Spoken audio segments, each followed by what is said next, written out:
Is thermal imaging. Yes, I do a quick demo with all of these. Why would I want thermal imaging inside of a ghost hunt? Cold, right. Look, right on the spot. I don't have to lead you guys to the answer. Nice job. She is really into this stuff, Bill. What do you think? There you go. So, first off, you should see me in there, right? Red, orange, and yellow guy. Yeah. Sorry, fellas. I'm the hottest thing inside the video right now. Just so you guys know. Bill's like, you did that joke last night, but it works every night. It doesn't matter. So, we're literally looking for blue and black spots inside of this camera. We're either looking for them to either take shape or move on their own. Cold spots will usually be because there's a different array of temperature in there. You can probably already see some blue areas in there. It's just because they're much colder than my skin. So with that said, we're going to video this all night long. We'll do a few starts and stops just because as great as this hardware is, which is a FLIR, by the way, like this is the real deal. Like this is not a phone app. The software for it sucks. If we record for too long, we lose some footage. So again, we're not going to be doing any fart tests with this thing tonight. I know it's the real deal, and if you know what I'm talking about, it means you've watched the videos. You know what they were talking about. So, Neil, I think we're going to go with you on this guy. You showed up late, you're going to be first. How about that? Mark's like, damn it, I wanted that one. You're going to hold that horizontal all night. Your hand just covered up the lens. Nice job. Everybody does it. Left hand, left hand, left hand. Perfect. Got yes. it. So, I see you. Yeah, how about that? So, got it. You're going to hold it horizontal with the camera on your left all night. So even when I tell you to stop recording, that's the red square on there, it'll turn to a circle. When you restart it and I say, let's get some footage here, you're gonna make sure you're in that position before we move on. Otherwise, the video turns to the side because I splice them all together, and then I gotta give Mark your phone number. He's gonna call you angry, like it's not a big thing. So again, that's kind of how it goes. You guys notice which names I'm remembering now, right? So I keep calling out the same people. Let's get the next camera out, just so we all have the cameras going and rolling. So, this next one gets a little crazy. Look at that, it's very on. 98. Alright, so quick demo with this. It should be pretty dark in there. So you should not be able to see me in this very small screen. I know it's a little tiny GoPro, just a quick example. We're going to turn off some lights.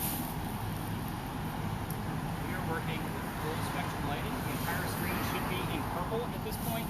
Notice this is light you cannot see with your own eyes. The hope here is that we're going to be finding something we would not normally find with our own eyes.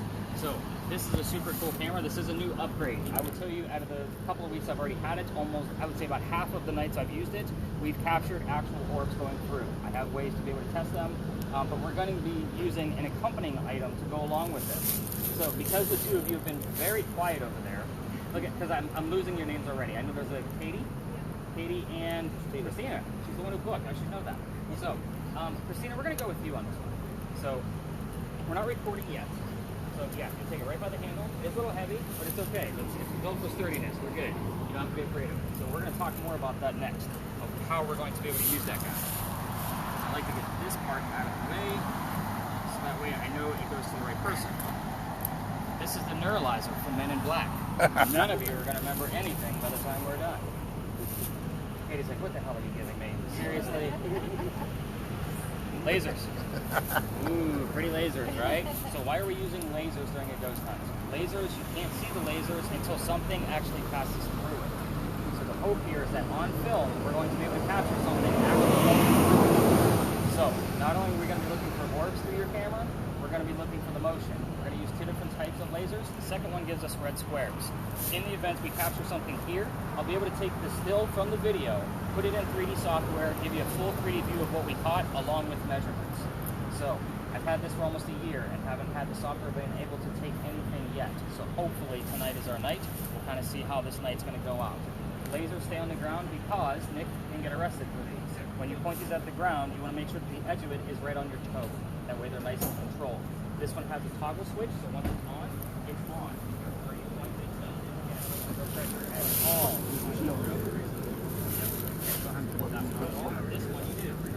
I'm not recording yet, right? He said, I said, go. He said, I'll tell you when we start.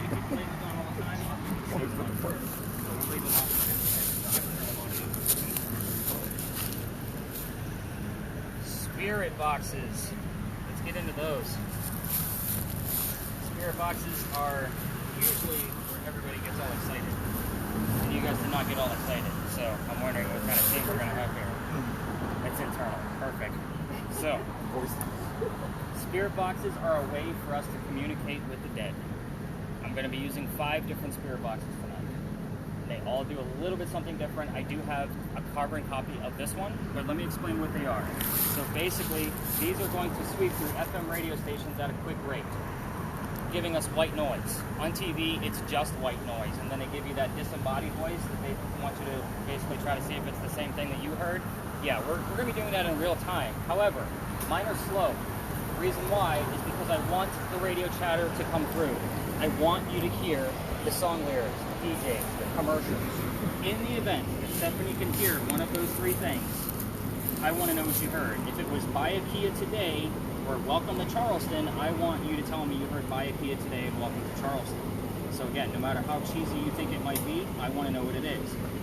You're going to have an earbud in. You're going to be the only one to hear it in real time. However, this one particularly is going to record. So we're going to give you the recording back tomorrow morning. I'm going to spot check it, and whatever Stephanie hears, I'll be writing down. I keep a little notebook on me to kind of keep track of everything. So with that, I know it's a lot of talking, man. I'm sorry. That's good. Yeah. I heard the, whoo, he's got a lot going on. So anyway, I don't want earbuds back. Earwax is gross. That's your own souvenir. The only thing you need to worry about is the volume button. Put it at your own discretion. You cannot mess up the recording. It's recording nice and even for all of us. So if you keep one earbud in and turn it down when I'm talking, that way you can focus on the stories, the history, that kind of thing, great. You're not going to ruin anything. So your volume button is right here. It's a wheel. So I'll turn it all the way down. You'll have to undo the twist tie from your earbuds.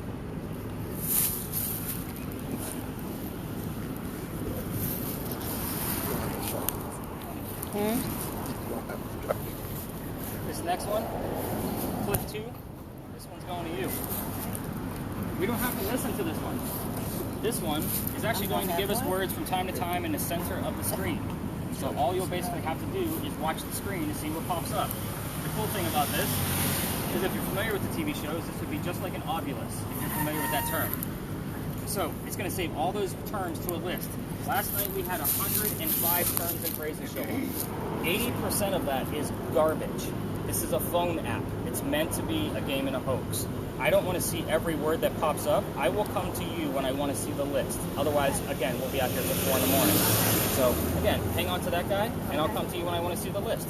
You will get the full list back, whether I find it relevant or not. So that way you can see the whole list. Sometimes this stuff is relevant to you and to you alone based on somebody you brought with you. So again, we never know until you guys see the full list for yourselves. I get emails and texts all the time. So, I wanted to make sure there was something in that group before I did the next one. So, Janine, was it? Look at me, I'm getting names. That's not Most of them. So yours will not record.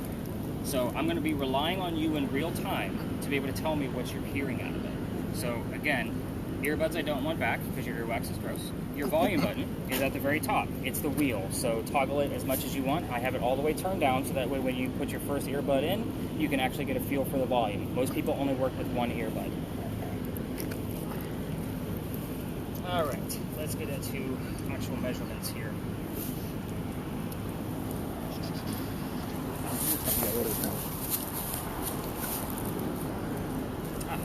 One more square. Clip 1. You're going to be working with a brand new type of spirit box. Right. This one is an open air, so it doesn't actually have an earbud or anything crazy to go along with it. So this one is running through both FM and AM stations at the same time. The cool thing about it is it's only going to give us about 10 to 12 words tonight. About 75% of those are going to be accurate to the space of where we're standing.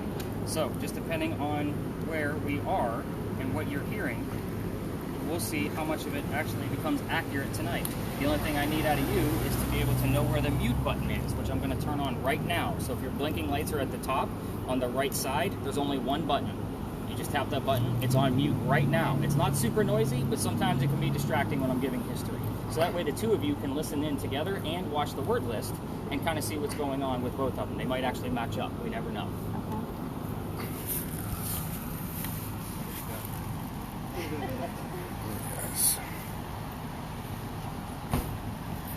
Mark, you're my kind of multitasker tonight. You're getting two devices. You guys have all seen these on television, right? These are pretty basic EMF fields. So what this guy actually does is it measures any type of electromagnetic field. So coming from cell phones, wiring, buildings, parking meters, that kind of thing. So basically, you're just going to tell me what colors you see, because I already have all of these memorized.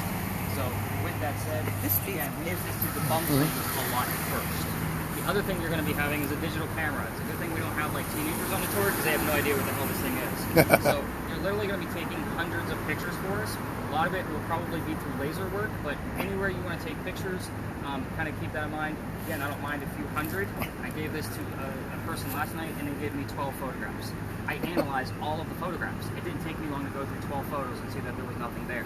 We need a lot to be able to go through it. So again, you're going to be multitasking both. And not to mention, Stephanie's going to need somewhere to know where to stop when this thing's going awry. You get a rhythm or a pattern, it's probably from something man-made. So if you get a little pulse, or it just stays steady, that's something man-made, just so you know. So you get this guy, and you know where the point and shoot is, right? Pretty easy stuff. There's a big button at the top, take the pictures with. So now that all cameras are out, I want to kind of point something out. People, first off, do not like their cars to be filmed, and they don't like to be filmed themselves.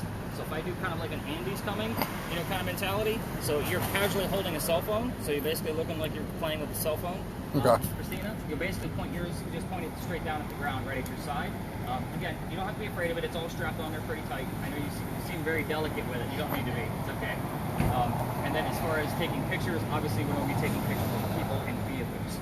So just imagine if your vehicle is parked somewhere, we're shooting video of it. So just kind of keep that in mind. So, Bill, you're getting the multitasker, this guy. So I'm going to explain it to everybody so everybody knows what you're working with. So this is what we call a millimeter. So I don't think he's ever worked with this. This is why I'm giving it to him. I think he's worked with everything else in your hands. So basically it has an EMF meter into it, so 2.5 and higher on the big numbers. We're going to try to compare. This one's a little bit more accurate, but much higher than yours. So we use yours to debunk first. So 2.5 and higher on the big numbers. The bottom gives us ambient temperature. If Neil finds something on his camera, we're going to be able to debunk it or prove it pretty quickly. The last thing that it has, which everybody gets excited about, is a REM pod. Basically, it's a motion sensor. If something gets close to the antenna I just pulled out, it's going to go off. I'm not touching it right now. Just so you know, the closer it gets, the higher pitch we get and much different colors. So, of course, you and I, we already know we're going to work on this a little bit more later on. So, focus on the numbers for now for me. And I will be recording everything manually with whatever doesn't record for us digitally, just so you guys know, so that way your investigation is nice and full. So, go have fun. Let me know what happens. Bill's in charge. No, don't go anywhere. And Nick, this is on the whole time, right? Oh, yeah. Okay, I wanted it to record so everybody kind of had this intro again. Yeah, cool. So, you guys made my bag nice and light. Thank you for that.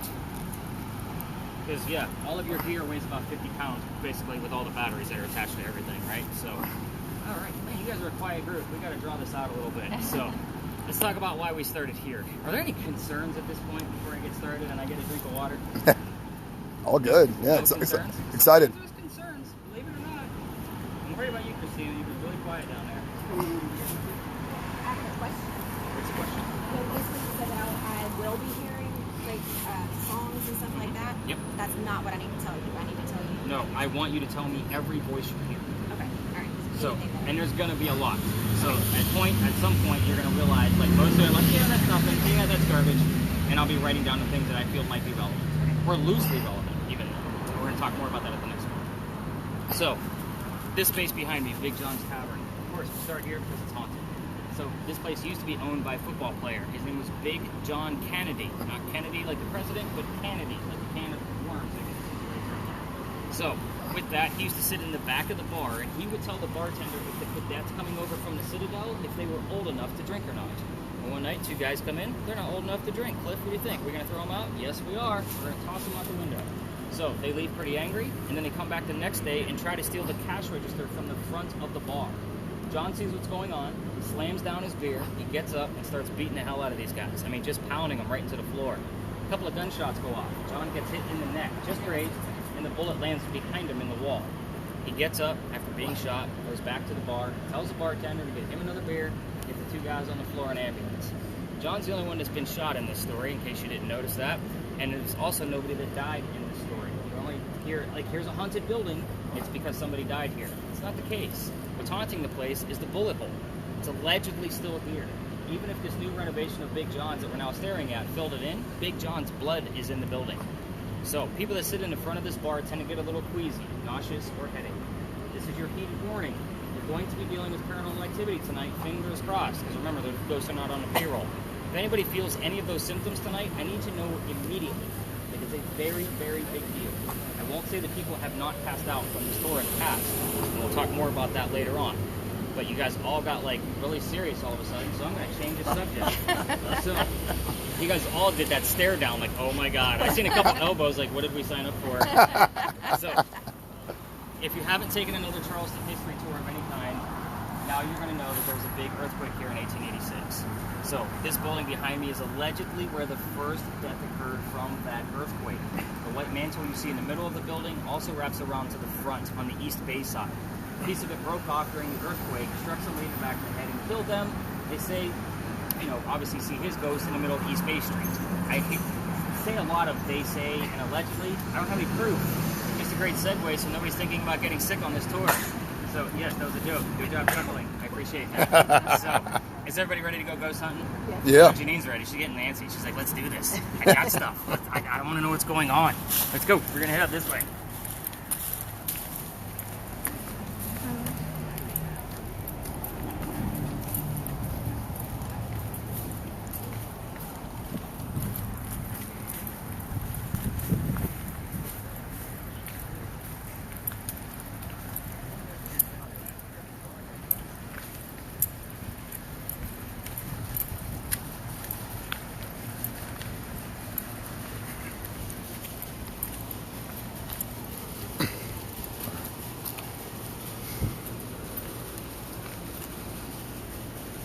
I'm glad I asked what your name was because when I looked at the spelling, I'm like, okay, I'm going to have to ask her. Anything? I wanted to make sure I was going to say it right. There's another reason why I actually do that, so I get your guys' names straight from the source mouth. So, welcome to the Big Red Barn Lot. Nice, easy space. So, this is where I get to tell you guys a little bit more about your devices now that they're inside your hands. So, first and foremost, we are standing next to the Big Red Barn Lot. The horses do not like the white noise, which is why we use earbuds with spirit boxes. So, we definitely want to have yours on mute, Cliff, just so you know. And definitely no lasers in this area just because the horses don't like those either. So, again, told you, safe spaces only. I know it's going to be in and out. That way you guys can intermingle. Speaking of which, you can intermingle your devices as long as you keep them within your party. I know you guys are 2x2x2 tonight, so kind of keep that in mind. And again, it's going to be like you're having all of these devices tomorrow morning anyway. I bring my large groups of 10 over here because this is a nice, easy way to teach you more about your devices. The Big Red Barn Lot, this is where we keep the horses for the carriage rides. The history here is really simple.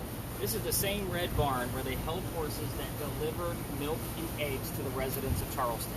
Now, whenever I'm giving you the history of the location, I will always do my best to slow down on specific keywords for the number of spirit boxes that are in place today. So, over there would have been 47, New York, Giants, and anything relatable to a bar, and obviously the name John. In this space, it's going to be delivery, milk, eggs, anything relatable to a stable, because obviously ponies are in there, right? So, let's talk about those spirit boxes first. Let's get it out of the way. How many we got in place tonight? 4, 5? I lost track. There's a lot of you. So anyway, spirit boxes. This is not a Ouija board. This is not television. Everybody wants to ask the same question. Somebody here? And we hear no. And that means somebody's here. So again, we will not be asking yes and no questions all night long. If there's a skeptic among this group, you are still here for some kind of paranormal proof. Otherwise, you wouldn't be here. You're not going to get that paranormal proof from yes and no questions. We're going to be asking specific questions through most of the night. Some of the locations we go to, I'll give you questions that you can ask of where I commonly hear answers. But yes and no questions, if you go rogue, just make sure you stay away from those type. I would normally tell you to ask questions just to get used to your devices that you already know the answer to. For example, if somebody's here, tell me what color the Big Red Barn is. Right? Obviously, we're looking and listening for the color red. I say looking because Sharon actually has a word list. She doesn't have to listen.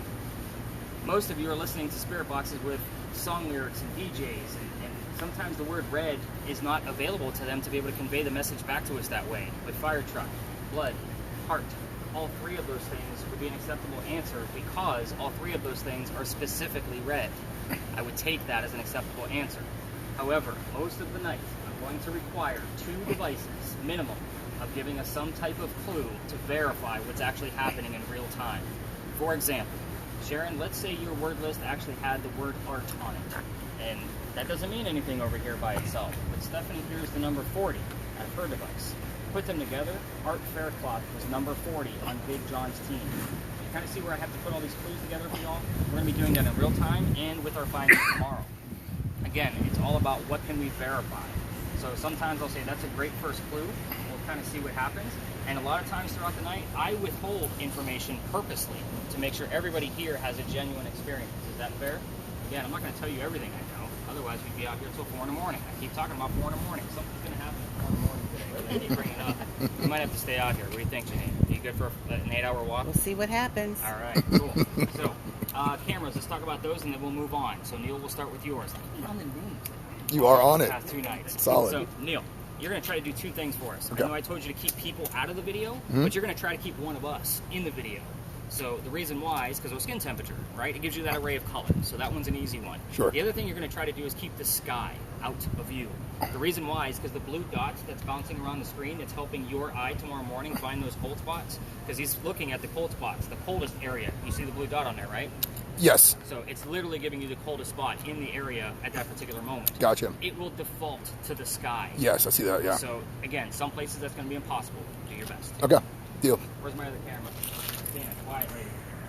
We're going to try to do 2 things, but I do want you guys to, let's work on those lasers first. So take one of your lasers down on the ground. Raise it up a little bit. Perfect. So really what we're looking for is right in here. Perfect. You hearing something? Take a step or 2 backwards, because we really want to find something in here. I already know what the stars look like. Most people want to like point it straight down at the stars. But again, when you're using 2 of them, turn on the red one. Let's see what's going on.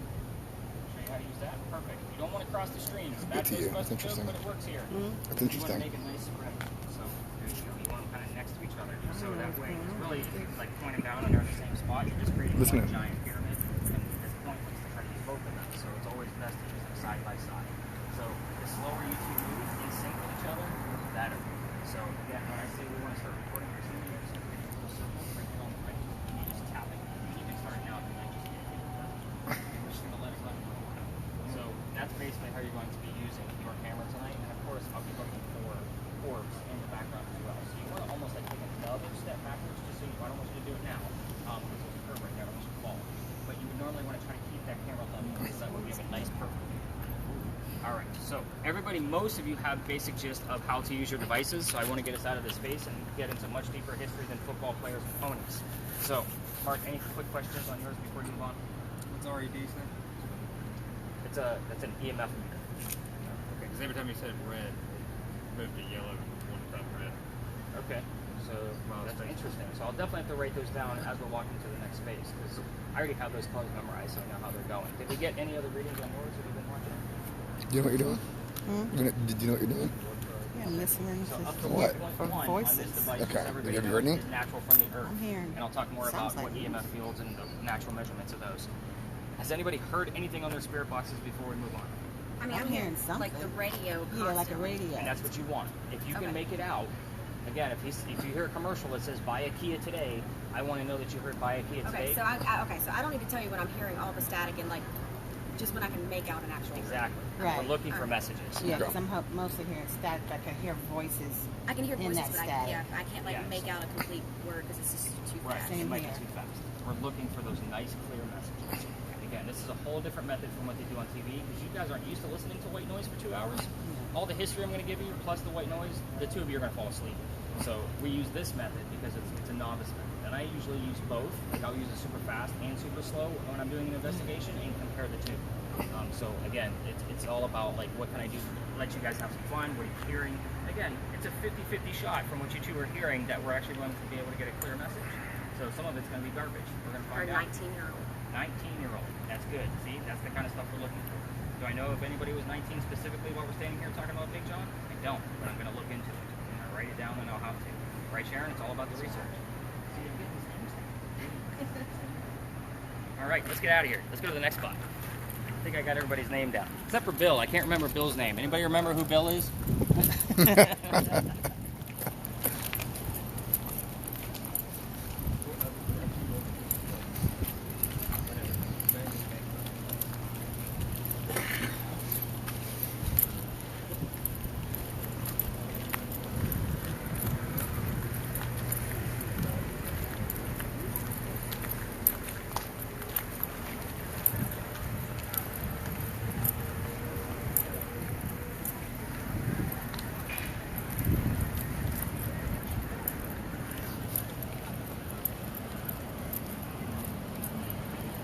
You were officially a paranormal investigator. You understand that, right? Huh? You understand the importance of your job? What's that? You understand the importance of your job? Yeah. Okay. You're an investigator, so.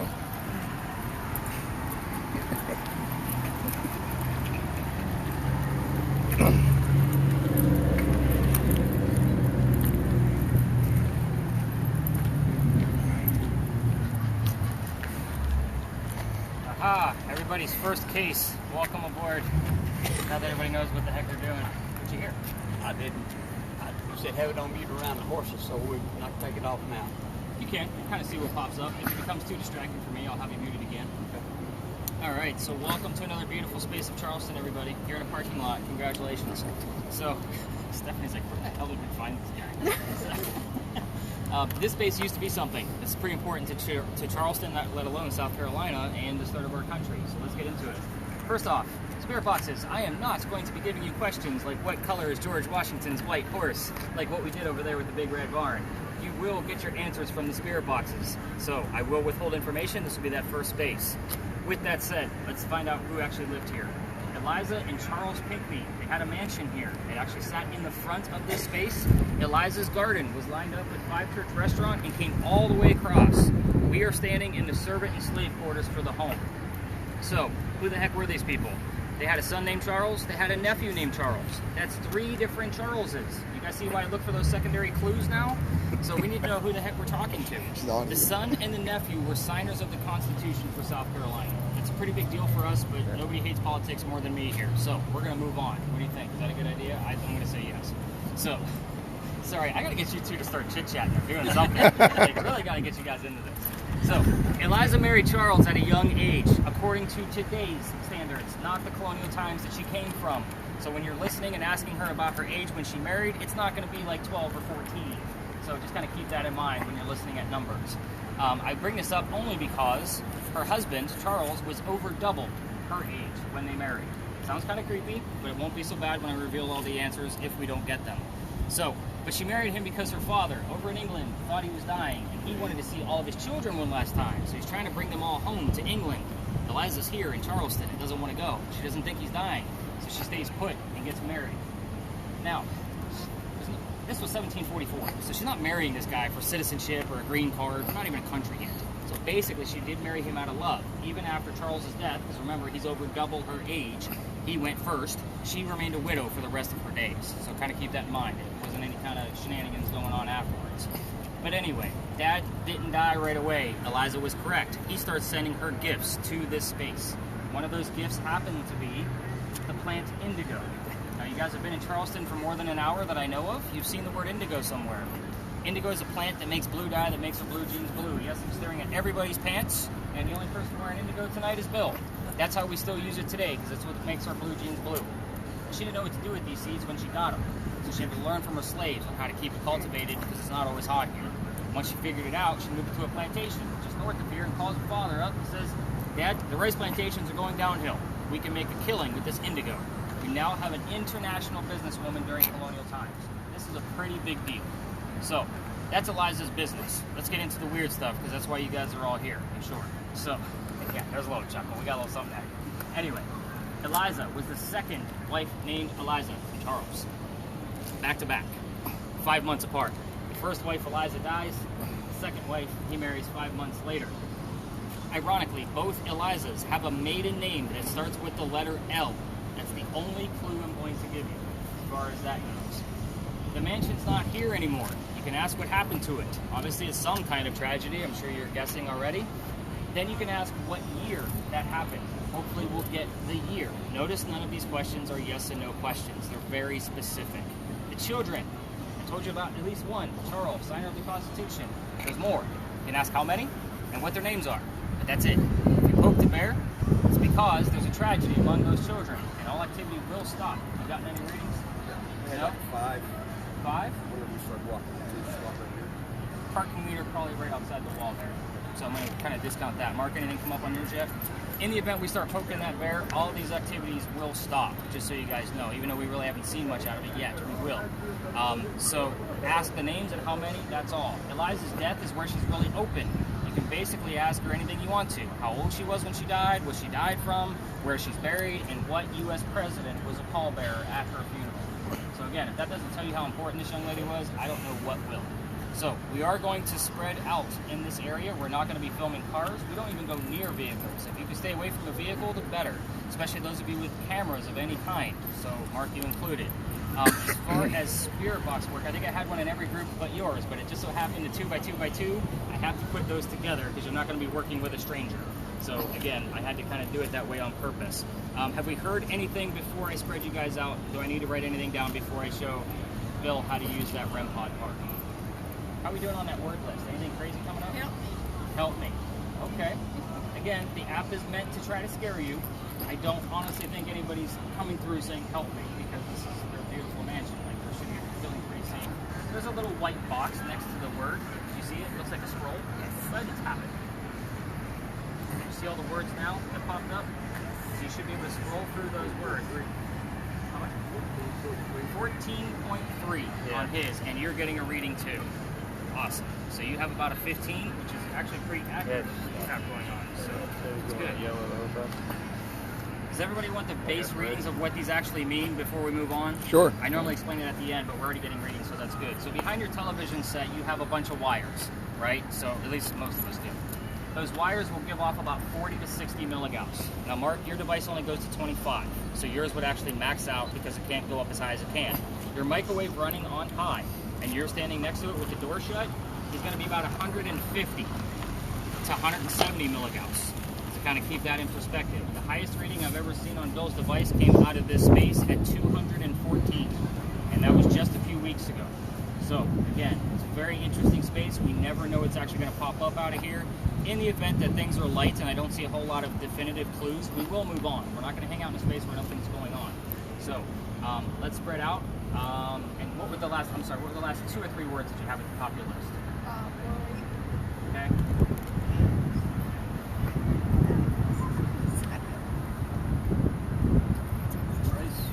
Embrace. Yeah, what do you got? Got a 9.5. It's good They stuff. could go to the yellow or the orange. Yellow. Yellow. There we go. 9.5. So. Temperatures would stay about the same thing it started off. Yeah, and normally we don't have to drag the temperature piece out unless we capture something in real time. So at this point, we want to estimate. For the Instagram? Yeah, we definitely want to look at it as it drops. Right. Sure. All right, let's spread out. We can use lasers in here. Try to keep the lasers off of vehicles, please. They will set off car alarms. It's no fun on that end. Let's see. I do have to show you more about that REM pod.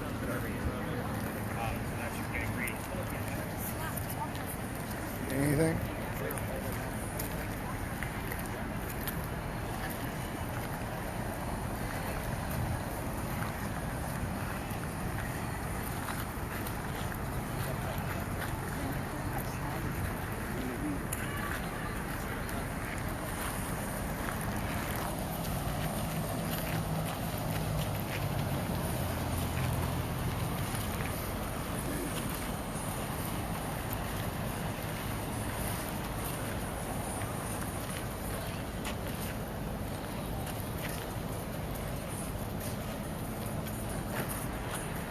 Hey, so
Not yet. Not So yet. yours isn't always an everyday thing. So Okay. again, without the recording, it's much easier to watch on YouTube, on your TV, computer screen. So you're basically a videographer tonight. for Okay. me. Yeah, So if you deal. find something great in real time, Yeah. fantastic. Yeah. However, we're not going to stop the recording to review. Okay. So again, it's always about the videos are always about the review for me the next day. So if it looks like I'm following up with all the spirit boxes because Yeah. that's real time. Yeah. Plus what I'm spot checking tomorrow. Yeah. Yours isn't always a real time thing. Makes because sense. It's so small. Sounds But good. The technology on there is amazing. It's fun to watch. Yeah. So Yeah. 100%. yeah, I love it. So This is fun, man. This is good stuff. Oh, I appreciate yeah, that. Yeah, So- I like what's happening. So. yeah, I'm not actually looking for compliments yet, but okay, we'll take them. Well, it's just interesting. It's unique. You know, Yeah. it's different. That's what's great about this. You know. Well, I will tell you, I am literally the only one in the country that goes to the extent of the equipment we're using, giving you all of the data back, Yeah. and letting you use the equipment instead of me. You know what I mean? It's Oh, no yeah. fun to watch me do it. Yeah, I've been on a handful of ghost tours, and like just to be involved in it is it's totally different. Man. Yeah. So I love what you're doing with it. Yeah, It's great. there's no non-electronics either, so no dowsing rods, no Ouija boards. Yeah. Everything is stuff we can measure. That's cool. the other point. So when I design this, you're going to see like it's almost like a ghost hunting 101. Yeah. Because it's a little bit of everything, so that we get a taste of Charleston, and you get a taste of all the paranormal stuff. Yeah. You know, based on my studies. For sure. So, Yeah. but yeah. Good deal. Let me see what's going on with her worship.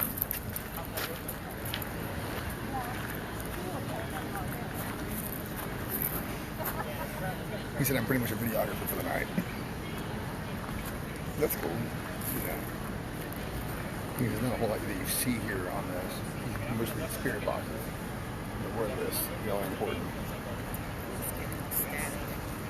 Are you? I'm hearing voices, but it's like radio, you know. If you Radio. can you make out words? Yeah, if you can make out a word. Yeah. Caroline. Elephant static, remember? But you can hear the voices. It's just not clear. Remember that though? Caroline, come towards the light. You should tell me. You should tell me what you heard. Jokingly, be like, she said she heard the name Caroline.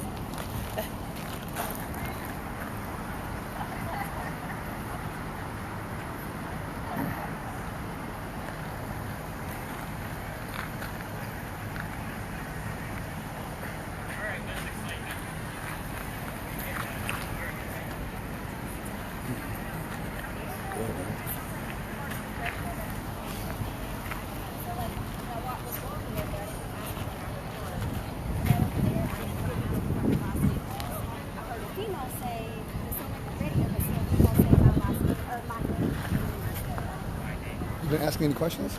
Gotta ask questions. Listen, Yeah, you should ask questions. That's what you were saying. The spirit boxes. You gotta ask those questions to see if they respond. ask them questions. The spirits, and they'll answer you to that. What happened here? Seriously, What you got for me? Tell me is something. anybody here? You know, what was the tragedy? How did he die? Is anybody really here? You gotta believe. Is anybody here? Where are you? Where are you? What was the tragedy? There you go. That's good. Where? Where are you?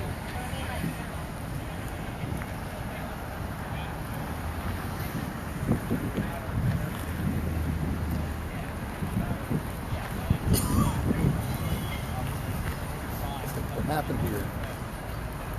Where are you?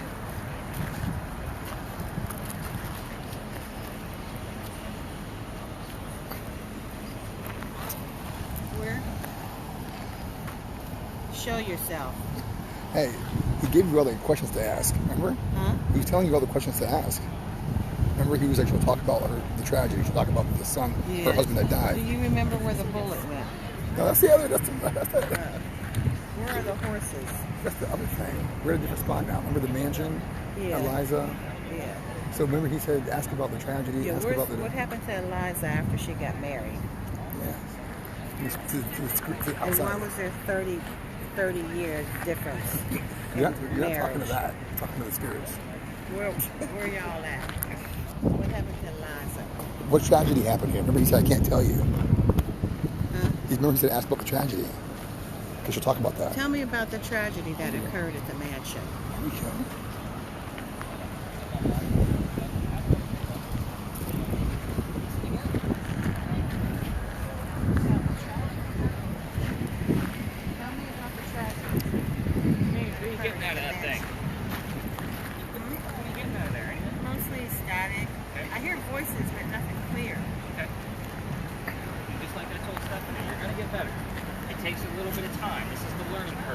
a very active space. Yeah. So I'd like to bring this at the very beginning of the tour because it is so active for me. Yeah. Even when I go through the spot check, you'll be like, how the heck did I miss that? Or, well, you're not going to get your recording back. You're going to get Stephanie's recording. Yours is not. But you're going to see how I listen to it. Right. So that way you can kind of get a better gist of it. And you should be asking questions. Yeah. Right. So also keep in mind, like if you're asking questions, we have 9 ways of communication out here. Yeah. Like we have 3 pieces of audio between the 2 videos, my audio, and 5 spirit boxes. So that's, I'm sorry, it's 8 pieces of communication out here. I didn't pull out the other spirit box. So 8 pieces of communication, your answer can go anywhere. Okay. You see where I'm going? That's why I Yeah. like to bounce around with you guys and let you spread out a little bit. That way if you're asking a question, she might hear the answer over there. Yeah. Or it might show up on the word list. They're going to use whatever Yeah. box is easiest or closest to them. So again, it's all about what are we asking and what kind of answer do we actually have. So that's why I like to throw so many devices. Do you watch the TV shows or do you think? I haven't watched it. It's not that I'm not a fan. I remember seeing Jack. Was it Jack Osborne? He was doing some kind of ghost hunting. The Ozzy, like from Ozzy Osbourne? Ozzy Osbourne's Oh son yeah, I did hear about that. and their daughter. And then I know there's another one. Yeah, there's a ton. Yeah. The whole point I'm trying to make is they normally only use 1 device at a time. Yeah. We're using almost everything I have. That's electronic. So again, I'd like to see how they communicating with each other. So Shadow just showed up over there on that garbage thing. That shadow wasn't there before. See it on the garbage? which way? On which side? You see that? No. That shadow wasn't there before. The tree?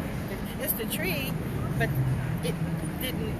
Maybe it was, one of the lights came on from over there. Maybe Okay. that happened because I walked over there and it was still pitch black on that. On that. Yeah, that garbage. bright light probably turned on. It's probably getting the image from that bright light. over there. Maybe that did it. Okay. Because I walked over there. It wasn't like that.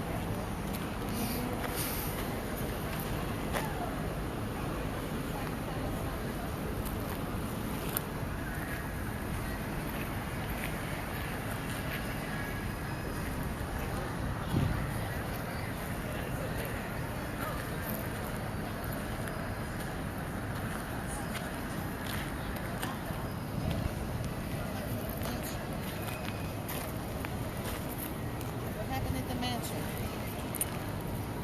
What tragedy occurred here? Huh? What tragedy occurred at this space? Eliza, speak to us. Where's Eliza?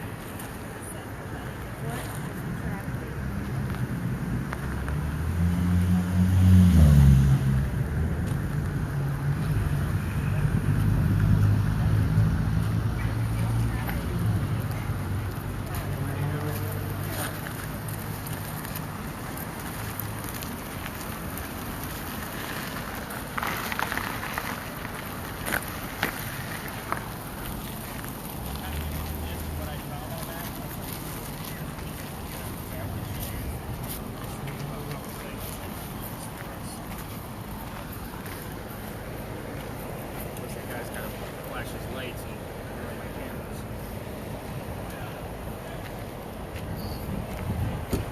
So, I want you to watch when they do this way. This was like the second night we were using it. It's coming this way.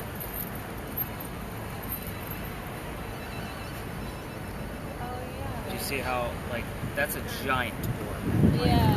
Definitely not a bug, definitely not dust. Like, it's giant. So, again, that's what I'm looking for when I'm watching your video, on top of the motion showing up in the lasers. So, again, your work is important, but just like Neil's, it's not always super fun in the field, because you might not catch it in the field. I heard somebody say, "What'd you do? What'd you do? What'd you do?" I like that. We'll take it for now. It doesn't mean anything That's to all me I yet, could catch. but you're hearing something. That's Yeah, a good thing. that's the only thing that came out clear. What'd you do? Stephanie, you got anything? Yeah, you're asking about the president. I initially asked who was the president at your wedding. Okay. Didn't hear anything. Yeah. Yeah, I come back a minute later and I said, I'm sorry. I said, the first time I said who was the president at your wedding, I meant at your funeral, and I heard a female go, ha, ha, ha. And I was like, are you laughing at me? I don't know. And then I didn't hear anything else after that. And then we both heard I was at Hayes or Hayeswood, Haywood, Haywood president. or Hayes, and then we heard someone, like a male, say president. I think he said, "I'll be president," or "I will I will be be president." Interesting. So you heard the word president. But we heard the Obviously, word, heard the word president. as you were asking about the president, Yes. which is definitely some good stuff. Obviously, you're getting some kind of reaction, but at this point, you still don't have a direct answer. So, let's get you guys some answers. What do you think? She's like, yeah, I'm not sure about all this crazy ghost stuff.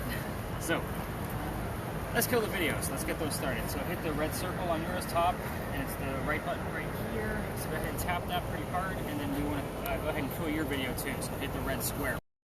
See a whole lot, so Bill, if you see anything above an 8, let me know, because we'll get up to about a 6 or 7 with the buildings in between us.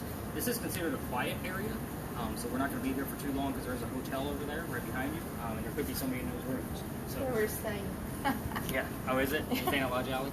So you're going to get a little bit of history of the location because now you're here. Now it says devil. Yeah. Say it backwards, it's lived. How about that? There you So go. we'll take that one, right? So, this space, what is it used to be? This used to be one of the first streets of Charleston. Why? Because that last crosswalk we came over was where the original Charlestown walls used to be. Charleston used to be called Charlestown, the walled city. It's actually one of the very few major cities back in the early 1700s that was actually fortified with a wall. So that's where it stood. We're going to talk more about it later, but I'd like to point out we're inside the walls, and you're standing on one of the first streets we ever had. People used to live here. I have a full list of residents of every person that's ever lived here. What are the common names that I normally get here? Benjamin and John. John and Benjamin both lived here in 1801. When I say people lived here, I'm not talking like this place was littered with houses. I'm talking like 2 to 5 people at a time. So when I get Benjamin and John that both lived here in 1801, that's 2 out of 5 people that lived here during that time frame. Do I have anything significant about 1801 in this location? Nope. But I get those same names every 6 to 7 weeks. I am surprised that you heard it twice tonight on the way here. Here's why. Reason being is because that shows up on a loop. Every 6 to 7 weeks, those 2 names will pop up through spirit boxes. Doesn't matter which one. We're in week 1 of that loop. I was not expecting anything because we already passed my loop of 6 to 7 weeks. Again, I can't pinpoint an exact time frame of exactly. It's usually about 6 to 7 weeks. Here's why I think that's happening. Because this is one of the first streets that we're standing on, you're standing on cobblestone. These bricks are called Belgian blocks. They're made of granite. You've heard the term limestone before if you're into the paranormal of any way, shape, or form. Limestone is said to stir up paranormal activity because it comes straight from the earth. Now, granite also comes straight from the earth, and these particular pieces of granite have been here for a couple of 100 years. They're hanging on to the consciousness of memories and then spitting it back, replaying it on a loop over and over and over again. It's called the stone tape theory. Google it. I promise you it's a thing. So, it sounds really, really weird, but this is a perfect example of the stone tape theory. They did do an archaeological dig underneath these bricks. They found some of these people's tools, hardware, their clothing, that kind of thing. They classified these people as lower class. It makes complete sense when you look at our geography. The other side of the wall that I just mentioned would have been across the street of East Bay on the opposite side of where we were walking, which means the buildings that we see down at the end of the alley wouldn't have been there. The smell of low tide would be coming through this alley quite often. The rich of Charleston are not going to put up with the smell of low tide. If you've never smelled low tide, just wait. It's a very nice treat while you're here. So, if you notice that the rich of Charleston down at the Battery actually had skinny houses in the front and they go long back, you guys all notice that? You've been walking around town? A couple of reasons for that. First off, it keeps the smell of low tide out. It puts the front porch on the side of the building. They put a door on it to keep the smell of low tide from entering the home. They open up the second story window, and that allows the cool air from the water to come in. Cool air drops, heat rises. It's old school air conditioning. The second reason they do that is because you were taxed based on how much street side you took in Charleston. So the skinnier your house, the less taxes you pay. So kind of keep that in mind. But with the Pinckney Mansion, I just showed you a picture of it where it's sat broad against the street. That's because the Pinckneys have their indigo money, and most Pinckneys were politicians, and they're outside the city walls. If they were paying taxes at all, and it was probably a lot of them, they didn't care. They wanted the bragging rights to show off their beautiful home. So kind of keep that in perspective as well. As far as this location goes, I lollygag here on purpose just because, again, this isn't a place where we can ask questions. But I will tell you that before people lived here, the Freemasons had a Masonic lodge here, hence the name Lodge Alley. We do get terms wrapped around the Freemasons from time to time. There's no definitive loop on that I can pinpoint yet, but we will get, Freemason, Mason, bricks, and I've even heard the term Illuminati more times than I can probably count. I want to say it was 6 times last year and 2 times this year. The funny thing about that is, first off, who the hell is saying the word Illuminati on the radio stations, and why am I only hearing it in this space? So again, all 8 times have been in this location. Take that for what it's worth. We did get the name John. That's definitely heard along the way here, so you will definitely see the full list of every person that's ever lived down here. It's not a lengthy list. It's only like a page and a half. So again, this way you can actually see if any of the names that we're getting are matching up. So you'll definitely have that link. The next space we're going to go to, it's where it gets a little tricky. I'm taking you to another alley. However, I cannot take you all the way through it like what we're doing now. I've been kicked out. You guys have all the blinky lights and the noisemakers and all of that stuff, and it is residential at the end. Well, I'm the guy that got caught down there where I wasn't supposed to be.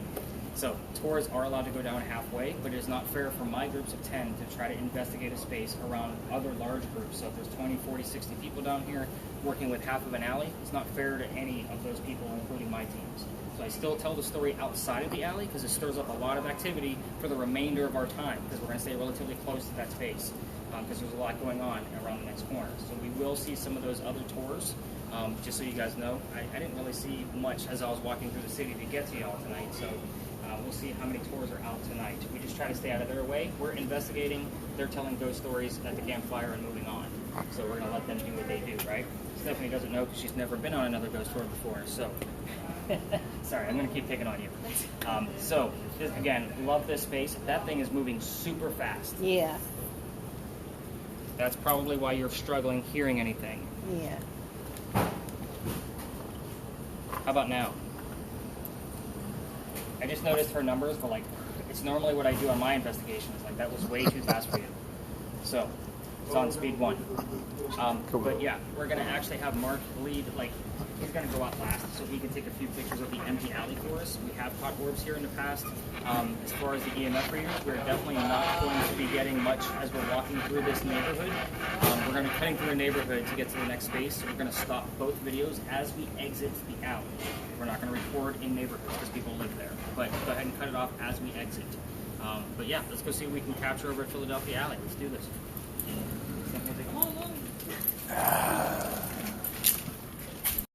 Obviously, this bit of history a lot differently than the other tours because we're ghost hunting. You guys need extra clues and all the details that they don't tell. So, this used to be called Dueler's Alley. This is where the duels used to occur for the city of Charleston. So, we all talk about one specific duel because it's exactly who is haunting this location, and we get a lot of clues around this gentleman. So, let's get into it. There's a doctor that moves down here from Rhode Island. His name is Joseph Brown Ladd. He moves down here because his fiancée, Amanda, just inherited a bunch of money from her dead parents. She has an attorney helping her out with this cash. The attorney thinks that the doctor is just after Amanda's money, so he tells Amanda to get rid of the doctor.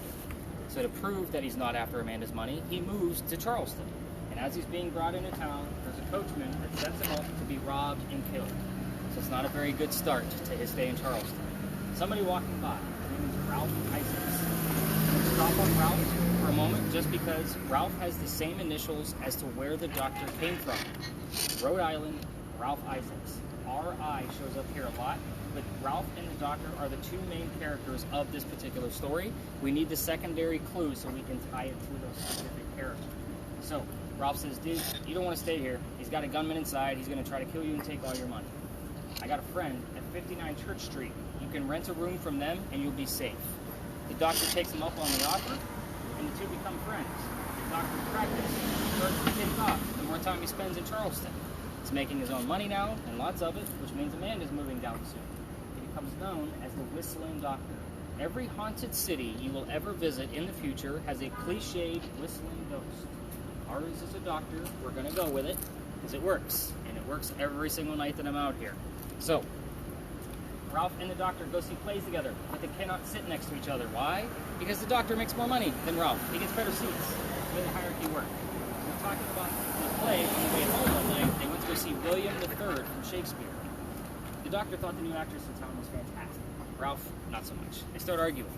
Then it gets really heated when Ralph starts insulting the doctor's fiancée, Amanda, back home in Rhode Island. It gets pretty ugly. They go their separate ways. Ralph is from here. He has friends at the newspaper. Puts an ad in the paper telling the whole city of Charleston where he thinks of the doctor. The doctor sees this ad and he rebuttals with, go to Diller's Alley. We're going to settle this. Somebody's going to die. That's basically what he's saying to him. They come down, they take their 10 paces each way. The doctor turns around and points his gun in the air, and he shoots his one shot. He did not want to kill his friend, which is often what happened at a duel. You show up because you had the courage and bravery to show up to the fight. You just didn't want to ruin your reputation for being a coward. However, Ralph has his one shot. Sorry, Cliff. He puts it in the kneecap on the doctor. The doctor doesn't die either, but Ralph proved his point that he's still pissed off. The doctor drops to the ground, but his friends pick him up. They carry him home to 59 Church Street, where he dies 10 days later. He refused medical treatment. Probably tried to bleed it out himself. He died. Remember that. So, the ghost story part of this, they say as you walk through this alley, you can hear the whistles from the doctor. I told you I've been booted out of here, which means I used to take my guests down there all the time. I would tell my folks, as before we were using earbuds with spirit boxes too, it would be turn down your spirit boxes. It's all about my audio that's on me at this point. You're not going to hear a very loud whistle when you go down here. So I will tell you, if you're going to go down there on your own and turn on your voice recorders, keep in mind every local knows this story. Anybody walking up and down Cumberland or Queen Street or the other side throws a whistle down the alley. I do it every single night on my way back. I actually fooled Bill last night because we were walking back, and I do it for shits and giggles because remember, I got booted out of there. So I do it every single night just to throw off all the other tours. And it was funny, I fooled my own father-in-law. He's like, did you hear that? I'm like, that was me, dude. Calm down. So when my daughter's on the tour, because she lives in Myrtle Beach and she'll come down and she wants to come straight to the tours, we race. Who's going to throw the whistle first? They also say you can hear the gunshots down there, but I don't have any proof of that. I do have very faint whistles that I cannot debunk. I will say that. So let's get into why I got kicked out, because that's the fun part, right? Mark's like, yeah, let's get this guy into trouble. His alley didn't always come all the way through, which means the bricks on the other side are older. Those are sun-dried bricks from slave children. Full handprint, some fingerprint swipes in those bricks on the other side. So those bricks were basically turned every hour to bake them in the sun. And full handprint is the size of a child's. Like you can see it, plain as day. Everybody wanted to stop, put a spirit box or an EMF meter here. And I would tell these folks, we got to move on, we're not going to stop, because I treat that brick the exact same way I treat a grave. That kid is not staring at that brick in the afterlife, I guarantee you. However, one night, November 26th, 2020, yes, very specific date, that's why it's relevant, everybody stopped. Wanted to basically huddle around this brick, try to get some kind of activity. I told them we wouldn't get any. He was outside a gentleman's dining room window. He was not happy with my team. I had 10 people out there. Came out screaming. My daughter thought it was great. My dad's getting yelled at. And we move on to the next location. November 27th that year, 2020, was Thanksgiving. I was new at this, and I'm going to finally take a holiday off. I worked in retail for over 20 years. Never knew what the hell it meant to have a holiday off. So I took a holiday off. The next day was November 28th of 2020. I got a phone call from the tourism office. I need to reroute my tour or only go down halfway like everybody else. I decided to reroute and see what happens. I did not tell my team we were going to be talking about pirates, which is up in the next corner where I'll be taking you pretty close to next. I'm not a pirates guy, I'm a vampire guy. I don't like the story, I don't believe in the story, I thought it was BS. Before I told them who we were going to be discussing, somebody on a spirit box hears the name Anne. I'm like, okay. I did not tell them we would be discussing Anne Bonny, a famous female pirate. Then we get to the space, I tell what I know, and somebody else hears the number 300. I don't know what 300 means at this time. I have to research it the next day. We were there on November 28th of 2020. Anne Bonny's pirate trial was November 28th, 1720. We were there on the exact 300-year anniversary of her pirate trial. Now I keep taking you guys back every single night. It is a hit or miss location. We either get a ton of evidence or we get nothing. Anne Bonny is said to be seen all over town. You'll see why once we get there. I hate to end a tour that way, but it will be a very elaborate story. I have read more books on pirates than I ever did on vampires, and now I'm probably I could probably run just a pirate tour in Charleston if I really wanted to, but this story has a lot of holes in it, and you guys will pretty much have free reign to ask whatever you want to. The next space we're going to be going to, we're going to go around the corner to St. Philip's Church and Cemetery. We'll kind of talk about what goes on up there, but have we heard anything, seen anything before we move on? Nothing on your end, Sharon, you're good? Janine, anything crazy? Cliff, yours hasn't gone off at all. So, I know lasers are kind of out of the game for one more stop, and then you'll be free range again. So, let's go up and we'll see what we capture. Let's go see it up to the next spot. Be careful what you wish for. Listen closely. Well, I had my volume down so I could hear that. Oh, okay. Well, you just have one earpiece in, like you said. Well, I did, but I still turned it down. Oh.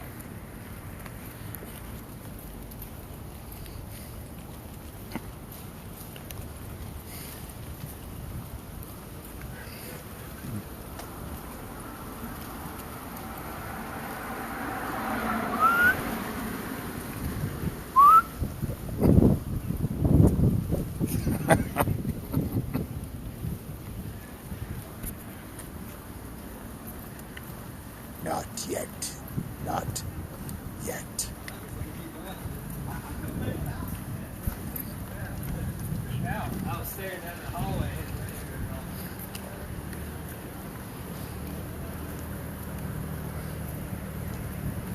Yeah, I've been here. Another tour. Yeah, St. Philip's Church is haunted. I've been to this church before. I've been to this church before on a ghost tour. This one is haunted, Mom, so be careful.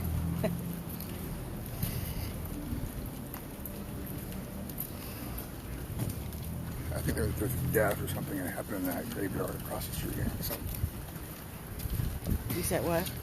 There's like a death or something that happened in that graveyard across the street. So, as you guys can see, like, this is a pretty popular spot. So again, I told you I just started saying everybody else's way. But I stopped here for just a second before I had you guys sit down, which you're perfectly fine to sit down. Thanks. I'm a good employer. You came here to work, I'm going to let you have a break. So, the wall behind me over this courtyard is the wall to Philadelphia Alley that we were just discussing. There's a gate right in the middle of it. The gate is for the loser of the duel, the dead guy. There's a shortcut to get to the cemetery to my left. So, otherwise, remember that the alley didn't go all the way through. So otherwise, they had to go all the way down Queen Street. You guys seem to link with that alley and bring the dead weight all the way around, and that just delays them going to celebrate the winner with a pint. So they created that doorway, put a wrought-iron gate on it, which is what's there now. It stays locked all the time, but a lot of people don't know why that gate is there. So I like to point that out. We're going to put that on the other tour. So I heard that you guys heard "Keep Out" on. Is that on yours, Cliffs? Awesome. So I did write that one down already. You guys Don't wait. Don't wait and keep out. You got kind of a contradiction going on there. So, anybody else hear anything, Janine? Okay. Very good clip on yours. So, go ahead and have a seat. We're going to show it here for a minute. Again, this is a space where I kind of let the evidence like kind of tell me what's going on. Sharon, let me steal your device for this. Okay. I want to take a look at this. Because, again, sometimes things show up that I didn't talk about yet. So, sand is good. Good songs. So far, we're not even at that location. So normally what I do here is I have two normal go-to stories, but I kind of see what the spirit boxes are telling us because there's literally like 15 stories all on this corner. So you guys didn't give me anything relevant to those normal ghost stories, so I'm going to actually go straight into what I normally go to, which is obviously that Philadelphia alley piece. And then I'm going to tell you why every ghost story is exactly where those large groups are right now. So I like to point out a couple things about the cemetery for so, with that said, the ghost tour up there is staring at St. Philip's Cemetery. There's two different sides to the cemetery. There's an eastern side, so if you're from Charleston, you can be buried on this side. Charles Pinckney and Charles Pinckney, husband and nephew of Eliza Pinckney that we spoke of earlier, are buried over here because they're from here. The other side is for everybody else. So if you're not from here, you go across the street. Your 7th Vice President, John Calhoun, is across the street. They shuffled his sarcophagus several times, going back and forth, trying to figure out where the hell he was supposed to go. Apparently, he just lived here a long time. He's not actually from here. So he's actually buried on the other side, and you can visit because the sarcophagus is above ground. So that's why they leave it open. He's a vice president. So let me tell you why they're all up there. They're staring at a sign. The sign says, "There's no ghost here but the Holy Ghost." So there's a reason for that. 1888, a young lady dies by the name of Sue Howard Hardy. We just talked about initials with Ralph. So Sue Howard Hardy's initials, SHH. It's cheesy, it's campy, but I've seen it, I've heard it for myself, and it didn't come from the muffled spirit box that Cliff is using. It's been very specific. So, she dies 6 days after her stillborn child. Very abrupt ending. I know most of my stories end in death some way, shape, or form. That's what we're doing, right? Death, ghosts. So, 1987, local photographers taking pictures of all of our beautiful cemeteries. He captures an apparition in one of his photographs as he's developing them. He can't figure out what's going on with it because he doesn't have the same tech that we have. So he turns it over to Kodak. I don't think I have to explain what Kodak is to this group. That's kind of nice.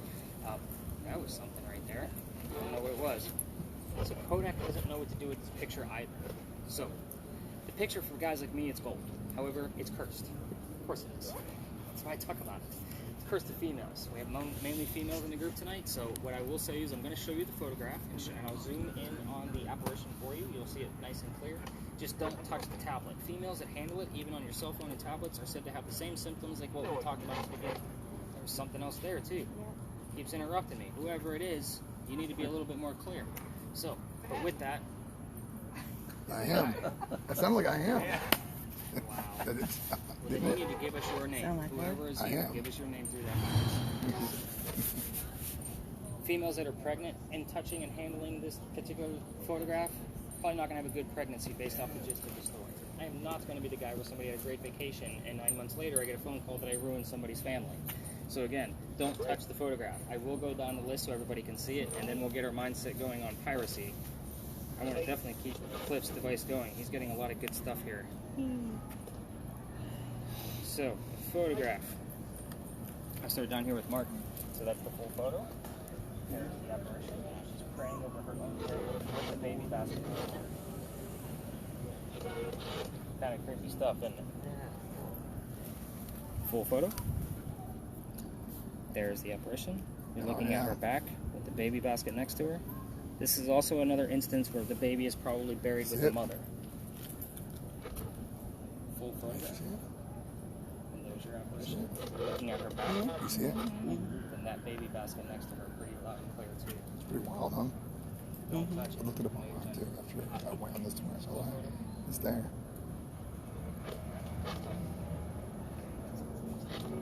That is her own grave.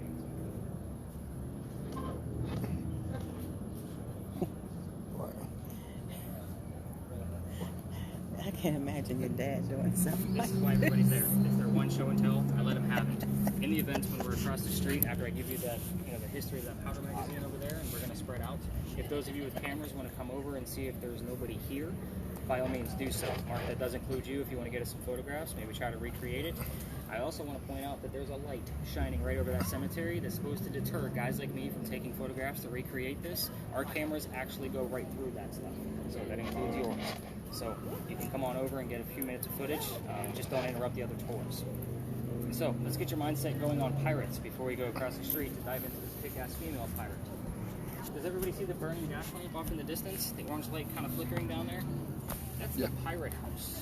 The pirate house, well, first off, I should point out it has an anchor on the front of it, and somebody does live there. He'll not go in his backyard looking for ghosts. He also gets angry, and don't ask me how I know. So, again, it's one of those instances. But that's where Blackbeard's men would come off their ships, and they would have a few ladies there, and they have a place to stay. The cool thing is that they dug a tunnel underneath that pirate house, going 1 block away to Dock Street Theater. They would go there because at the time, Dock Street Theater was called Planter's Hotel. It was a whorehouse, a playhouse, and a hotel. The whorehouse was an attraction because we're talking about pirates. The pirates were also our first stagehands. So they would actually go over there to work in between bartering with our locals. That tunnel was just filled in the 1990s. We are below sea level here. I don't know why it took us so long to fill it in, but there's a lot of rumors wrapped around that particular tunnel. Some say that Blackbeard buried some of his treasure there. I'm going to call BS on that because we know it's in North Carolina, right, Mark? So yeah, it's not down here in South Carolina. The other rumor is that it went all the way out past White Point Garden. That was the way that the pirates snuck into the city of Charleston. I'm going to call that one too because how are you going to hide a pirate ship in our bay to be able to sneak in by going through a tunnel 2 miles long? So just keep that in mind. I'm going to say that it went just to Dock Street Theater. So now that your mindset's already on the golden age of piracy, let's get you guys back up and working again. We're going to go across the street and start going over to this powder magazine. Yes, this will be our last stop. What do you got?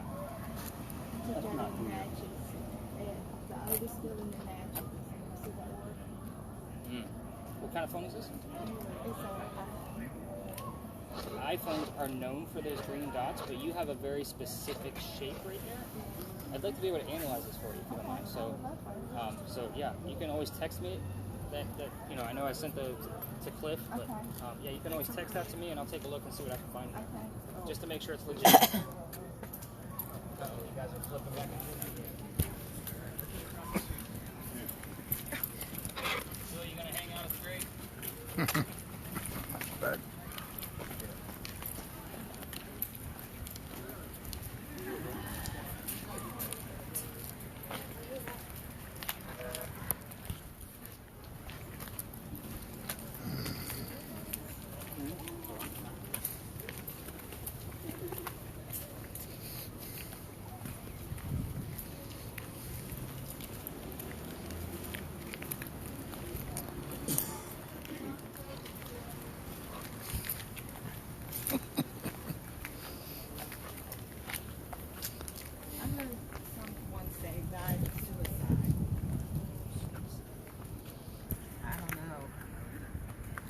kept going up. Yeah. I said died of suicide. Kept going. Anything else that popped up? Cliff, did you get anything else? What was it? It said gibberish. I couldn't understand. It's a good thing I know how to spell gibberish. But The Walking Dead. Welcome to the Powder Magazine, everybody. This will be our last stop. We are actually going to be doing the full-on investigation. I told you, just like we did at the Pinckney Mansion, everybody will spread out once I'm done giving you the history of this space. For those of you with cameras, you can check on St. Philip Cemetery if you'd like. You can also exit the lot and go to the front of the Powder Magazine to get us all some footage from up there or some really cool pictures. This is one of the spaces where we've been capturing a lot of orbs with your particular camera. So again, nice slow movements. We'll kind of see what goes on here. So first off, we're going to be discussing the little tiny building on that side over there in the front. It has crosses on it. I want to point out that those are not crosses. Those are earthquake bolts. If you're not familiar with earthquake bolts, they're basically turnbuckles. So if we have another earthquake like what we did in 1886, which we haven't, nothing of that magnitude, they say you can turn those turnbuckles and it'll straighten the building back up again. It's a great thought that just doesn't work. So it is what it is. The reason why I point these ones out specifically is because these are the first set of earthquake bolts that Charleston put in, because this is the oldest government building in South Carolina. This is the Gunpowder Magazine, finished in 1713. The walls we talked about earlier at Lodge Alley, I like to bring them up again in this location because that garage where it sits right now, that's where the wall was. It came up Cumberland Street. It went up past the Powder Magazine, started going south behind me towards the Battery. That puts the Gunpowder Magazine the furthest away from the water and locked into the corners of the wall. So basically it's trying to keep it safe, because if Revolutionary warships or pirate ships come ashore and shoot a cannonball at this, it's going to have a hard time getting through the 32-inch thick walls if it even makes it this far. But we're going to pretend that it does. The cannonball goes all the way through the wall and blows up the gunpowder. There's sand in the roof from the early 1700s during its construction to blow up in the air and fall to put out the fire of the gunpowder. Tell me that you have sand on your list that we got when we rounded that corner in Sound Phillips. Yep. So, she did get the word sand. I saw it. I knew it was coming. I knew she'd recognize the thing. So, but with that said, it's another great idea that doesn't work. We had another Powder Magazine closer to the Battery this way. It did get hit because the geography makes the peninsula much skinnier. The sand went up in the air, but the building burned to the ground. It doesn't exist anymore. This one's just never been attacked. So it did serve in 7 different wars, so including the Civil War. That was its last servant, just so you know. It's a museum now. I'm not an advocate for this place. I just love it. It's a great little place if you're trying to get out of our heat or cold. It's a great $5 to spend for 30 to 40 minutes. So very cool stuff in there, especially if you're in the old war artillery. It shows you all the uniforms of the places that it served. So we're here because this building is a familiar. It's kind of like using a toy to attract a child ghost. This is the same time frame that Anne Bonny came to Charleston. We're hoping during our time here that we're here at the same time she is. So let's get into it. First off, this building took 10 years to build. Does that sound like our government small building, 10 years? No, not at all. I'll answer for you. So, man, you're getting some terms now. That's cool. 1703 to 1713 construction. Our story begins in 1708, right smack in the middle of it. A young lady moves here from Ireland. Her name is Anne Cormack. She comes here with her father and his mistress. The mistress is her mother. Is everybody with me so far? I know, there's a lot of weird twists in this one. You gotta follow me. The 3 of them are running away from his wife. How angry is she? You gotta get on a boat and leave your country to come here. So they land in Georgetown, just north of here, between us and Myrtle Beach. Dad buys a plantation, Mom dies pretty quickly. That means he has to send young Anne down here to sell anything from the plantation and to be able to keep things afloat. Now, Anne back home in Ireland was kind of a badass. They say she actually killed one of her servants when she was only like 10 or 12 years old with a knife to the belly. So again, just keep that mentality of this young lady throughout their entire story. We're going to fast forward. Building's done in 1713. Pirates are coming through town in 1715. So Anne is stoked. She's about 16, 17 years old at this time, and she's going to fall in love. Guy number 1, yes, I'm going to keep tally, turns out to be James Bonny. See where this is going, right? So Dad doesn't approve because he's a filthy pirate. They run away to Jamaica to get married. Anne Cormack becomes Anne Bonny, your most famous female pirate of the Golden Age. However, this is not the... Oh, you got something, man. Somebody's wanting to come through. This is not the Captain Jack Sparrow type character that she was hoping for when she got down there. This guy is a privateer, a spy for the British. In her eyes, he's a coward. This is not the pirate that she wanted. A few years later, she falls in love again. Guy number 2. Guy number 2 turns out to be John Rackham, a.k.a. Calico Jack. We're going to refer to him as Jack through the rest of the story because there's too many J names for all of you to remember. It's my job. Calico Jack has his own ship. Anne wants to be part of that ship, but you can't put a girl on the crew. Girls curse pirate ships. They're bad luck. So he makes a deal with her. If you dress like a guy, I'm going to have you mute that. And I was like, damn it. Did you like that? You gotta mute me? Nope. So where was I? Oh, so he makes a deal with Anne. If you dress like a guy, you can be part of the crew, but you're going to be a female in my quarters. Of course, he's the captain. That's how it's going to go. Anne's okay with this cross-dressing because Dad used to hide her as a boy back home in Ireland to keep her away from his wife. So she's like, whatever, I'm a pirate, let's go. We're all adults here, let's put 2 and 2 together. Being a female in his quarters, she's eventually going to get pregnant. Can you have a pregnant pirate dude on the crew? No, you cannot. Somebody's going to figure out that she's a female. He drops her off in Cuba. Go have the baby, come back later, we'll figure it out. So she goes and has the baby, but she returns with no baby. We have no idea what happened to the child. She's also dressed like a female. This makes Jack pretty angry. Everybody's going to find out he had a female on the crew. She doesn't care. And while she was away, Jack actually captured another pirate crew. They're down below deck. Anne's going to go flirting to make Jack even more mad, because that's what Anne does. Guy number 3. Guy number 3 turns out to be a female, dressed like a guy, to be part of the pirate crew that Calico Jack just captured. So now we have 2 females dressed like guys on the same ship. This young lady's name is Mary Reed. So her and Mary become friends, possibly lovers, we'll never know for certain. And the British find out where they are. They send their entire fleet of ships to take down one pirate ship. Anne and Mary are the only 2 not drunk enough to come up and fight with their 1-bullet flintlocks because they don't know how to use the cannons. So, obviously they're going to get taken by the British, and as they're being arrested, Anne looks at her beau and captain, Calico Jack, and says, "You should have fought like a man instead of being hanged like a dog." Yeah, dog is a very prominent term here. So, the judge, his name is Nicholas Laws. So if you see or hear my name, it's relative in 3 different ways. If it pops up in different ways, I'll show you why it's actually relevant, including me. But with that said, he wants to see the 2 men that fought back by themselves after he's already tried and hung Calico Jack and the drunken pirates that wouldn't come up and fight. So Anne and Mary go in front. They reveal their gender. He does not care that they're female. They're hoping to save themselves. They're still pirates, though. He's still going to hang them. We plead our bellies. It was the last thing they said to him, hoping to save themselves again, because you can't hang a pregnant woman in 1720. It's illegal. So he sends them both back to jail. Delays the hanging. Dad is still here in Charleston with all of his Irish money. He bails out Anne, brings her back home. She remarries. That's husband number 2, guy number 4, has 4 children, and dies at the age of 84. Told you, all my stories end abruptly with death. As far as Mary Reed, she died a year later in 1721 in the Jamaican jail from whatever pirates die from in a Jamaican jail. Use your imagination. I'm sure it was pretty nasty. Now, I left out 2 questions on purpose. I'm not going to give you a plethora like what we did over there at the Pinckney Mansion, because this is an open forum. You can ask whatever the hell you want to, as long as you can hopefully get an answer out of it. The 2 things I left out that I can actually prove are the name of Calico Jack's ship and the name of Anne Bonny's parents. That's the father and the mistress. I do that purposely so you at least have something to start off with. I told you all at the beginning of this tour that people have passed out on this tour. I'm going to take 1 more minute of your time because this story is actually relevant to what I just told you. Back in September of last year, I brought a group back here about this size. The kid next to me goes white as a ghost, about as white as your shirt, dude. And he starts to drop. I have to pick him up by his armpit. His boyfriend picks him up on the other side, and we carry him over to that brick wall over there. I send the boyfriend over to go get him a bottle of water because there's vending machines across the street. He comes back, dude's feeling better. Super hooray. I then tell the story. They don't know what you guys now know. Afterwards, I send everybody out to go play with their devices, go get us some evidence. They pull me aside. We have to tell you something, Nick. What's going on? We are 2 transgender males, meaning I had 2 females dressed as males, just like Anne and Mary in the story on my tour. Take that for what it's worth. It made complete sense as to why one of them felt faint almost instantly upon entering this space. That's why I give the heated warning. Psychics normally do not make it through my tours. The Pinckney Mansion site is normally so active that they literally will drop out, like they just pass out like a wet noodle. Happens all the time.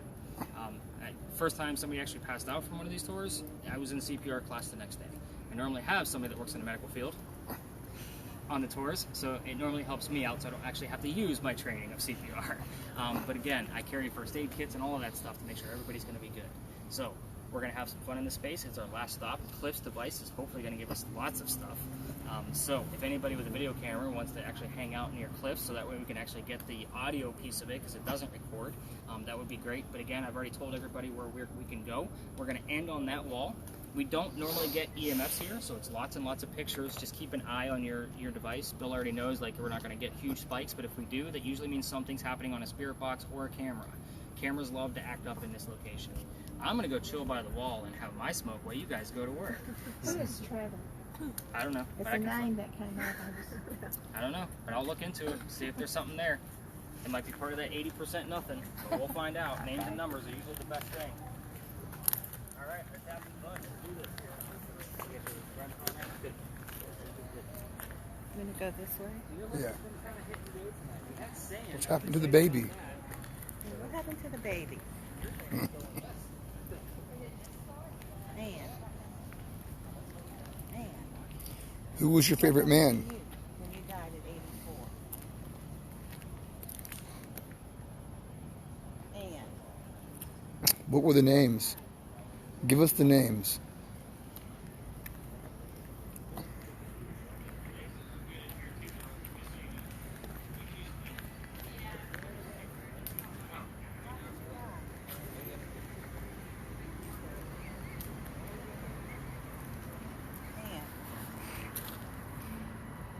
how did you die?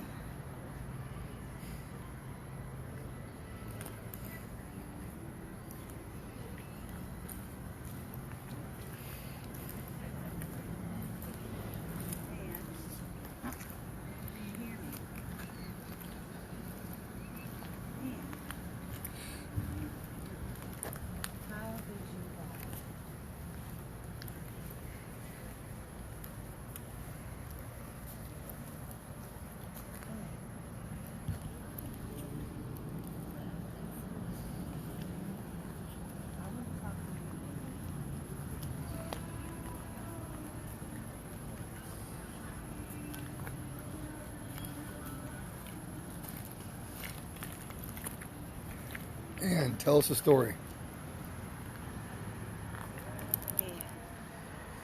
How did the baby die? And how did you die?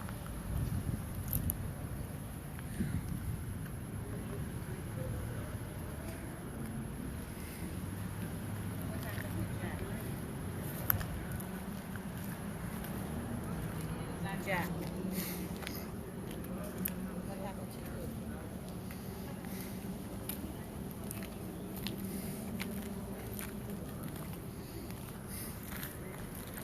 Do you know Cliff? Do you know Cliff? Speak to Cliff. Cutting up. Is it? Are you hearing anything? Just a bunch of junk. Any words?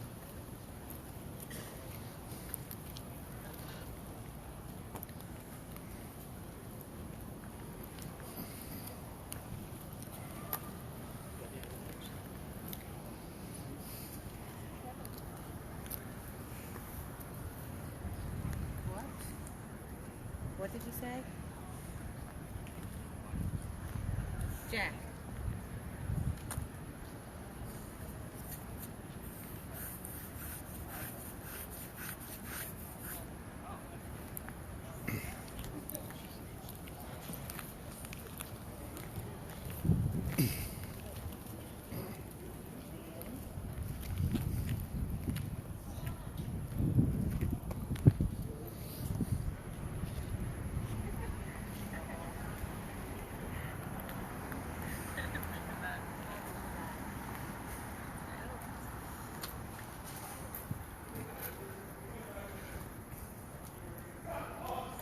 Where's Jack? Who is Jack? And who is Jack? How long did you stay in Cuba?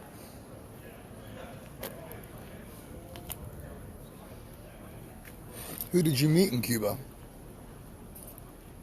Who did you meet? What happened to the baby? How could you, Ann?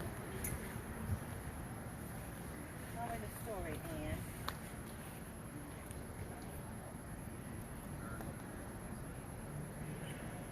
Ann, you know the story.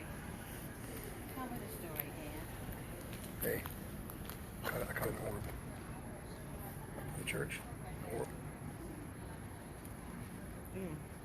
See? Mm-hmm. Look at call that? The ghost? No, I think that's reflection. I don't know. Maybe though. And what happened to your baby? Did your baby really disappear? What happened to your baby? Did you kill your baby? Huh? Did you kill your baby? And What did you do with your baby? did you murder your baby? And meet another man? And meet another man while you were on Cuba?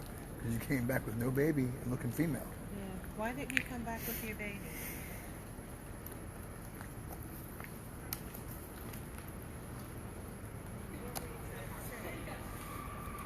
Ann, I'm trying to communicate with you. Ann, where are you? Communicate. Ann, share your story.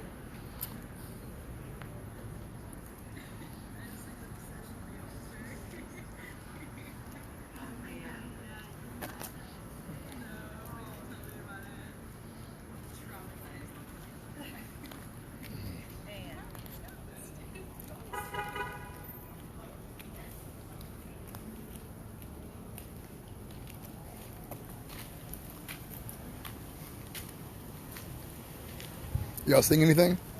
Not really. We're also like, I haven't been paying very good attention. Okay. So Yeah. it might be I'm also just looking at lasers. Like it's hard to know what's happening. Here. Sure. I think How about you? something's supposed to pass through, right? Yeah. Yeah, but I think in the videos he showed us, there were like orbs coming out. Oh, Yeah. okay. But I haven't seen. I'm sure it would be easier to see in the film. With my own eyes, I see. Once he investigates all of our data, Yeah. hopefully we'll capture, Yeah. I mean, playing with these is fun. So Sure, yeah. It's fine. We haven't done this before yet.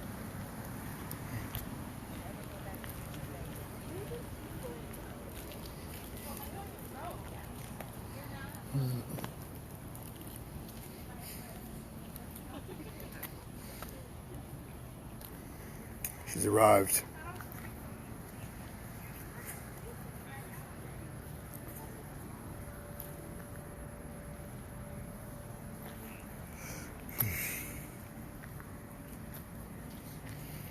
Hey, look, they left the corner.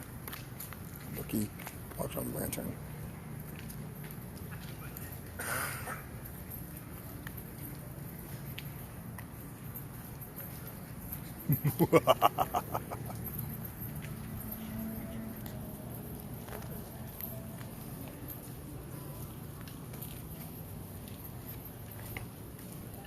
Hey, the corner's empty over there now. Did you leave the baby in Cuba?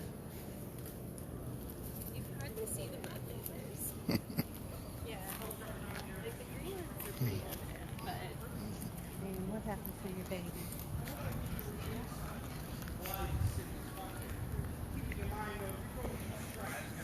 And how did you die?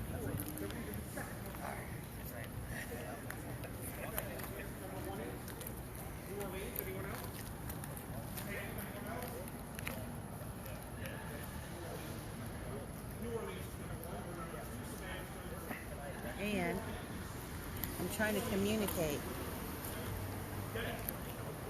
I just heard Little Wayne. No, you did not. Let's go! You said what? Let's go! So let's go could be. That was Little Wayne. I'm hearing music. He ain't speaking to us. Huh? He ain't speaking to us. Exactly. Through Lil Wayne's It's voice. going from radio station to radio station.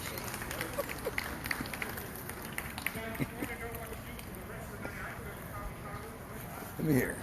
Let me hear one.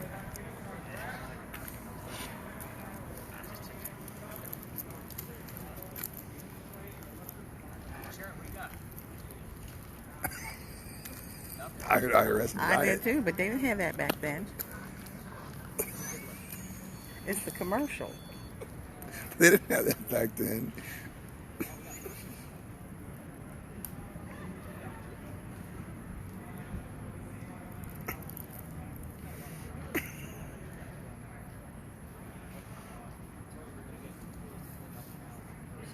Monthly payment. Tell me you're at IRS monthly payment. You can write all that down. No.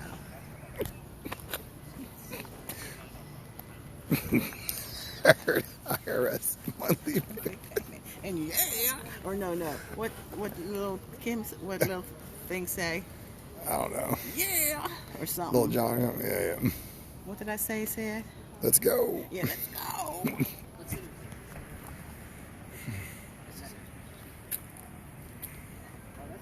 Hey. I'm not connected. Let's explore this corner. Huh?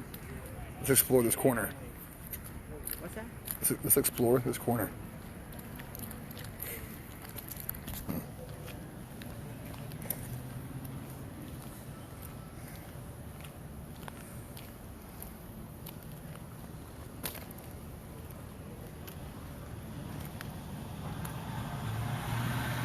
Hey, there's Mars.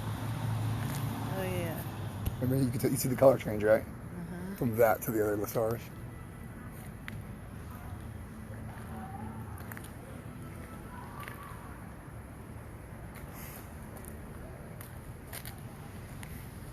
Oh, you hear anything else?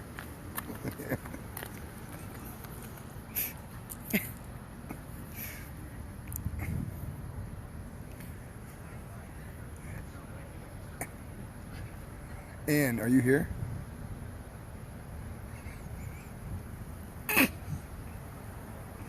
You heard mother. It's commercial. But you can tell him you heard mother. It's the radio. He said anything you hear, you can make out. Chit chatting back here. You got your own private investigation going on. Yeah. What you hearing? I'm still.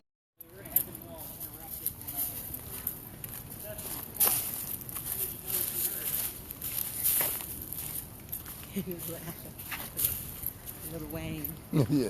Let's go. Let's go.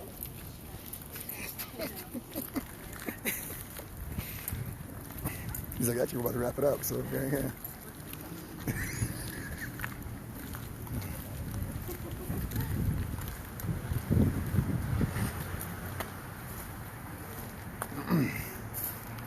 Alright, so I'll wait for Stephanie because I want to know if she's heard anything. Mark, do you know if she heard anything? A couple things. 1828. You heard Wolf. 1828? Yeah, I heard a bunch of numbers. Good. Hang on, let me get to that page. 1828, what else you got? I heard New Year's, you 24/7, Wolf, Oh. Jesse, and I heard 5979 twice, and then 853. Okay, so out of that mess, Yeah. 1828, I want to say was the start of Calhoun's second vice presidency term, if I'm not mistaken. So that's going to be relevant, especially if we have John or the number 7 that shows up somewhere else because he was our 7th vice president. The number 59 that came out of 5979, the address of where Dr. Ladd stayed from the Philadelphia Alley story was 59 Church Street. Did you have the word church come up on your word list by chance? No? So, again, a couple of starter clues for me to look for when I'm going through all of your data. So it's actually good stuff. I'm going to put it all in your notes so you guys have everything. So as far as the camera work, where did everybody go? So I know what I'm looking at tomorrow morning. We'll start with the ladies. Where did you go? Did you hang out here? Did you go to the front? Did you go to the cemetery?